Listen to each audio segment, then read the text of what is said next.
Hello student, आज हम जो हिंदी का लेसन है ठेस वो कंटिन्यू करते हैं। पिछले लेक्चर में हमने देखा कि सिरचन ने क्या जो मंचली भाभी को क्या ताना मारा और वो गुस्से से अपने कमरे में बैठकर रोने लगी। चाची ने माँ के पास जाकर कहा कि मुंह लगाने से सिर पर चढ़ेगा ही, किसी के नेहर ससुराल की बात क्यों करेगा वह। जो चाची है, लेखक की जो चाची है, वो माँ के पास जाकर कहती है कि मुंह लगाने से ये क्या सिर पर चढ़ेगा और किसी की नेहर मतलब मायका ससुराल की बातें क्यों करेगा वह। मंजली भाभी माँ की दुलारी बहू है। अभी मंचली भाभी है वो माँ की क्या प्यारी बहू है। दुलारी मतलब प्यारी बहू है। माँ तमक कर बाहर आई। सिरचंद, तुम काम करने आए हो, अपना काम करो। उनकी माँ है जो तमक कर बाहर आती है और सिरचंद को बोलती है कि तुम अपना काम करने आए तो अपना ही काम करो। बहू से मतकुट्टी करने की क्या ज़रूरत। बहू से मतकुट्टी मतलब फालतू की बातें करने की क्या ज़रूरत है। जिस चीज़ की ज़रूरत हो मुझसे कहो। जिस चीज़ की ज़रूरत होगी तो मुझसे मतलब उनकी लेखक की माँ है। जिस चीज़ की ज़रूरत हो तो मुझसे पूछो। जो लेखक की माँ है उससे पूछो, ऐसे वो अपने सिरचंद को बोलती है। सिरचंद का मुंह लाल हो गया। मुंह लाल होना क्रोधित होना, बहुत वो क्रोधित हो गया। उसने कोई जवाब नहीं दिया। बांस में टंगे हुए अधूरे चीक में फंदे डालने लगा। वो क्या करने लगा कि बांस में टंगे हुए अधूरे चीक में मतलब पर्दे में वो फंदे डालने उन्हें स्टार्ट किया। मानो पान सजाकर बाहर बैठक खाने में भेज रही थी। मानो है वो पान सजाकर बाहर बैठक खाने। अभी क्या है कि शादी में क्या रहता है, खाना खाने के बाद में वो पान देते हैं ना, तो इसलिए वो मानो है वो पान सजाकर बाहर बैठक खाने वो भेज रही थी। चुपके से पान का एक बेड़ा सिरचंद को देती हुई इधर उधर देखकर बोली, सिरचंद दादा, काम काज का घर, पांच तरह के लोग 5 किस्म की बातें करेंगे, तुम किसी की बात पर कान मत दो। वो सिरचंद को एक बीड़ा देते हुए बोलती है कि सिरचंद दादा, ये क्या कामकाज का घर है और 5 किस्म की बातें मतलब हर लोग अलग अलग बातें करते हैं, तुम किसी की बात कान पर मत लो, ऐसे वो सिरचंद को बोलती है। सिरचंद ने मुस्कुराकर पान का बीड़ा मुंह में ले लिया। चाची अपने कमरे से निकल रही थी। सिरचंद को पान न खाते देखकर अवाक हो गई।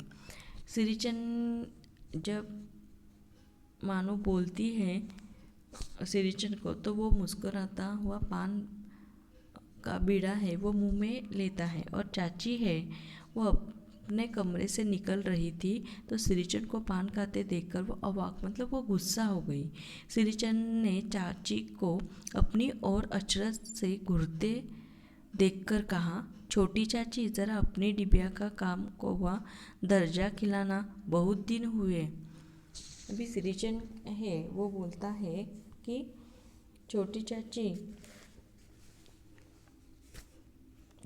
सिरचंद ने चाची को अपनी ओर अचरज से घूरते हुए कहा कि चाची, जरा अपनी डिबिया से गम कौवा है उसका जर्दा मुझे खिलाना, बहुत दिन हो गए खा के, ऐसे वो बोलता है। चाची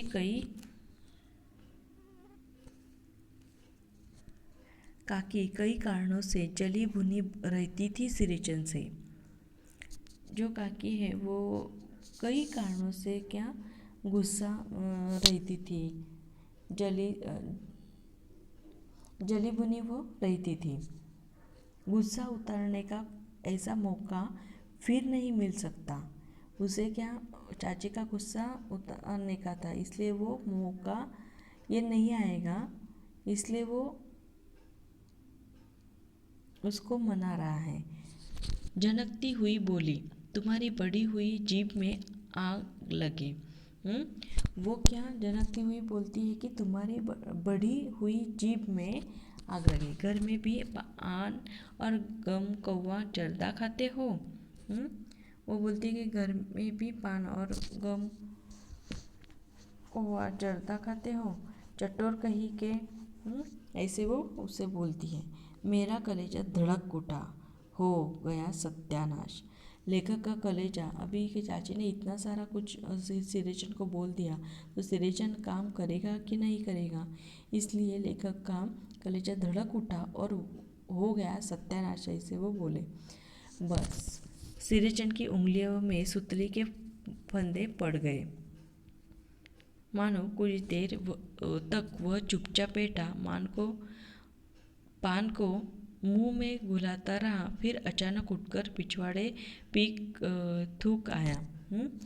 क्या हो गया कि कुछ देर वो चुपचाप बैठा, पान को मुंह में ऐसे घुलाता रहा, और बाद में वो क्या अचानक से उठकर जो पिछवाड़ा है उसे पीक है, पान खाते वक्त थूकते हैं ना, थूक आया। फिर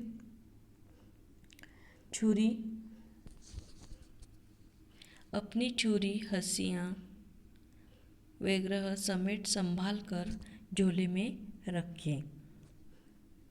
टंगी हुई अधूरी चीख पर एक निगाह डाली और हनहनाता हुआ आंगन से बाहर निकल गया। क्या हो गया कि टंगी हुई अधूरी चीख मतलब पर्दा है पर एक निगाह,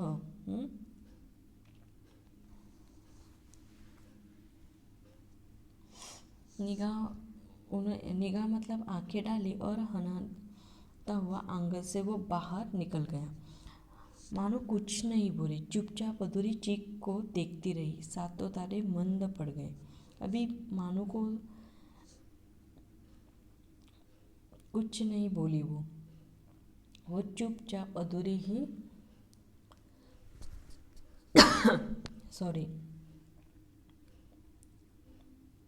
वो चुपचाप अधूरी ही चीख को देखती ही रही, और उसमें सातों रंग के जो तारे हैं वो मंद पड़ गए। माँ बोली, जाने दे बेटी, मैं छोटा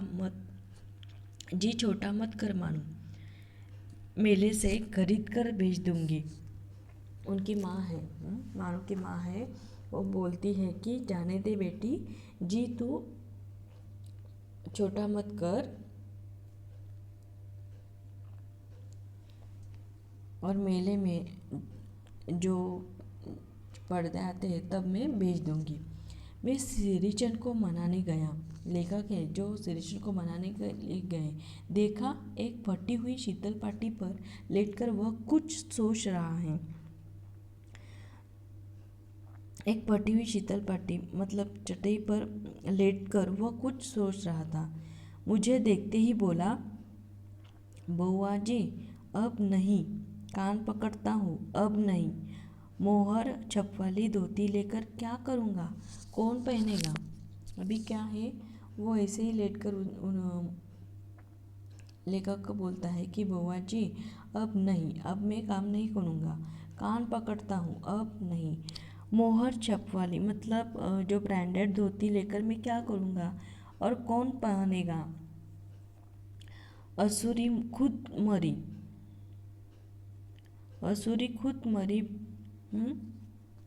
और बेटिया को ले गई अपने साथ। जो उनकी पत्नी है और बेटे हैं वो उनका मृत्यु हो गया है। और बउआ जी मेरे घरवाले जिंदा रहती तो मैं ऐसी दुर्दशा भोगता। मेरी जो घरवाली है जो जिंदा रहती तो मेरी ऐसी दुर्दशा नहीं रहती। घरवाली मतलब उसकी पत्नी। यह शीतल पाटी उसी की बुनी हुई है। इस शीतल पाटी को छूकर कहता हूँ। अभी सिरिचन है वो बोलता है कि यह शीतल पाटी उसी की बुनी हुई है और इस शीतल पाटी को छूकर कहता हूँ। आगे का लेसन हम बाद में देखते हैं, ठीक है। Thank you.